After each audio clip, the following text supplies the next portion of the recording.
आज फिर से मैं एक सबसे बड़े भक्त की कहानी लेकर आई हूँ। एक बार फिर देवर्षि नारद के मन में यह अभिमान पैदा हो गया कि वे ही भगवान विष्णु के सबसे बड़े भक्त हैं। वो सोचने लगे, मैं दिन रात भगवान विष्णु का गुणगान करता हूँ, फिर इस संसार में मुझसे बड़ा भक्त और कौन हो सकता है। किंतु पता नहीं श्रीहरि मुझे ऐसा समझते हैं या नहीं। ये विचार कर नारद भगवान विष्णु के पास क्षीर सागर पहुँचे और उन्हें प्रणाम किया। विष्णु जी बोले, आओ नारद, कहो कैसे आना हुआ।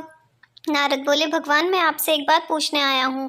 भगवान विष्णु बोले, मैं तुम्हारे मन की बात जानता हूँ नारद, फिर भी तुम्हारे मुंह से सुनना चाहता हूँ। नारद ने कहा, हे देव, मैं जीवन भर आपका गुणगान करता रहा हूँ, पल पर हर क्षण मुझे बस आपका ही ध्यान रहता है। आप मुझे ये बताइए कि क्या मुझसे भी बड़ा आपका कोई अन्य भक्त है संसार में। भगवान विष्णु समझ तो पहले ही गए थे कि नारद को अपनी भक्ति पर अभिमान पैदा हो गया, किंतु अपने मन की बात छुपा कर वो बोले, नारद, इस प्रश्न के लिए तो तुम मेरे साथ मृत्युलोक चलना पड़ेगा। नारद बोले, ठीक है भगवान, मैं मृत्युलोक चलने के लिए तैयार हूँ। भगवान विष्णु नारद को लेकर मृत्युलोक चल पड़े। धरती पर पहुंचकर दोनों ने किसान का भेष धारण किया और एक गांव के किनारे बनी एक झोपड़ी की ओर चल पड़े। विष्णु बोले, नारद, मेरा एक बहुत बड़ा भक्त यहाँ इस कुटिया में रहता है। आश्चर्य है, क्या मुझसे भी बढ़कर भी किसी की भक्ति हो सकती है। नारद के मुख से निकला, क्या वह भी मेरी तरह आपका ध्यान लगाए रहता है। आओ स्वयं ही जान लेंगे, विष्णु ने कहा और कुटिया की ओर बढ़ गए। किसान उस समय कुटिया के बाहर अपनी गाय को बांध रहा था। किसान और उसके मुंह से हरि हरि गोविंद का स्वर निकल रहा था। किसान वेशधारी विष्णु ने उनके निकट जाकर नारायण नारायण कहा तो किसान ने विनीत स्वर में पूछा, आप कहाँ से आए हैं भद्र, मेरे लिए कोई सेवा हो तो नहीं संकोच बताइए। किसान वेशधारी विष्णु ने कहा, हम नगर जा रहे हैं, पर अंधेरा घिरने लगा है, वन में जंगली पशुओं का डर है, इसलिए रात भर का आश्रय चाहते हैं।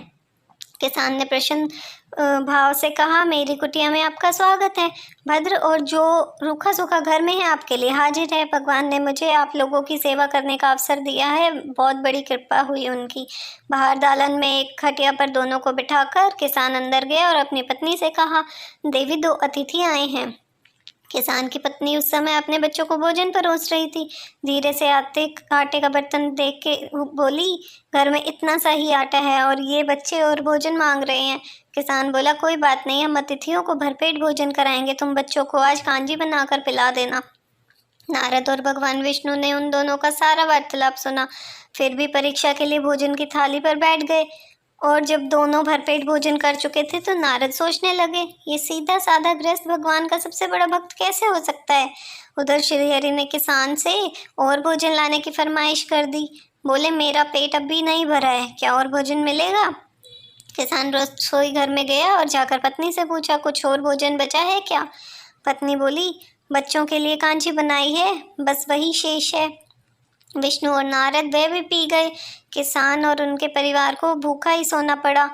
भूखे बच्चे माँ का आंचल थाम कर उठे, माँ नींद नहीं आ रही है, मुझे बड़ी जोर से भूख लगी है। पिताजी ने उन अतिथियों को कांजी भी क्यों पिला दी। किसान ने बच्चे के सिर पर हाथ फेरते हुए कहा, अतिथि को भोजन कराना स्वयं विष्णु भगवान को भोग लगाने के समान है बेटा। बारदालन में दोनों अतिथि अलग अलग बिस्तरों पर लेटे हुए थे। भगवान विष्णु ने कहा, तुमने सुना नारद, किसान और उसके परिवार को भोजन नहीं मिला, फिर भी वे मेरे गुण गा रहे हैं। यह तो कुछ भी नहीं, मैंने तो कई कई दिनों तक भूखे रहकर आपका स्मरण किया है। अगले दिन सुबह उन्होंने देखा, किसान भगवान विष्णु की मूर्ति के सामने कह रहा था, गोविंद हरि हरि, तुम सदा मेरे मन में बसे रहो, बस मुझे और कुछ नहीं चाहिए। ये तो कुछ भी नहीं है, मैंने तो कई कई दिनों तक भूखे रहकर आपका स्मरण किया है।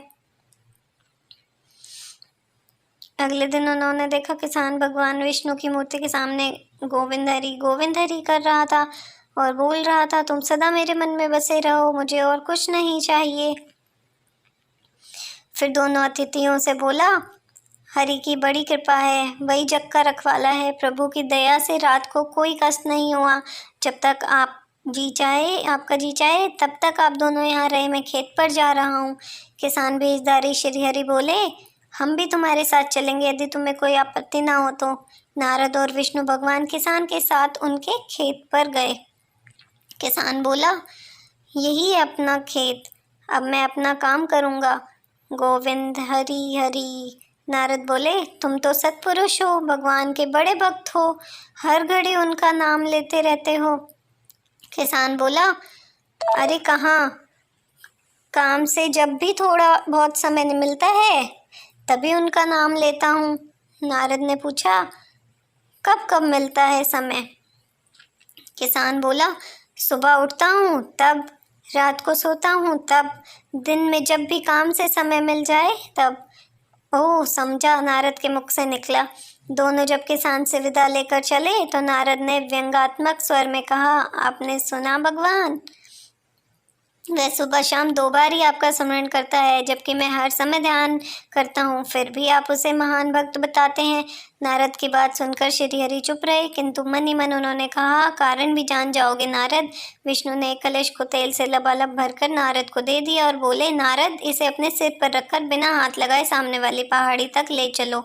ध्यान रहे इस कलश में रखे तेल की एक बूंद भी जमीन पर ना गिरने पाए। नारद बोले, ये कार्य सहज तो नहीं है। ये कहकर नारद ने कलश सिर पर रख लिया और पहाड़ी की ओर चल दिए। नारद पहाड़ी तक गए और लौट आए। विष्णु बोले, लौट आए नारद, ठीक है, अब ये बताओ कि इतनी दूर जाने आने में तुमने कितनी बार मेरा स्मरण किया? नारद बोले, एक बार भी नहीं भगवान।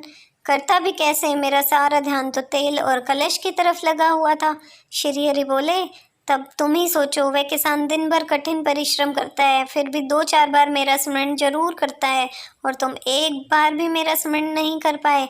विष्णु की बात सुनकर नारद के अंतर्चक्षु खुल गए। वह श्रीहरि के चरणों में गिरकर बोले, मान गया प्रभु, जो संसार के झंझटों में रहकर भी आपका स्मरण करते हैं वही आपके सबसे बड़े भक्त हैं। अगर आपको वीडियो अच्छी लगी हो तो वीडियो को लाइक करें, ज़्यादा से ज़्यादा शेयर करें, मेरे चैनल को सब्सक्राइब करें। Thank you.